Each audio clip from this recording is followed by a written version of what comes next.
It's the first Monday in 2022, and I've just had the experience of how it feels to start a year off well.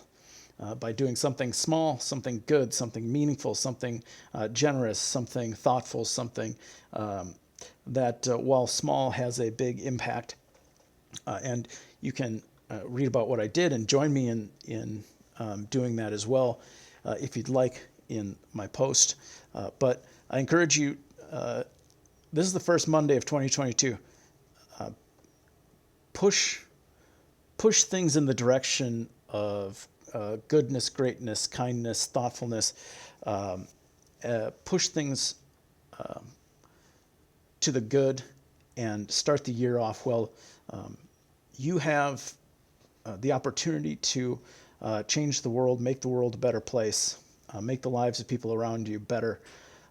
You have this power at all times, but if you want to use this as a marker, just do a little something today, Monday, the first Monday of 2022, to make a difference in the world. And doesn't have to be big. You just got to do it.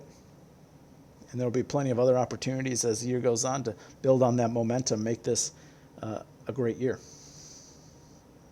Do a little something. Do a little something good. Do a little something generous. Do a little something compassionate. Do a little something that brings joy and light into 2022. Great way to start the year.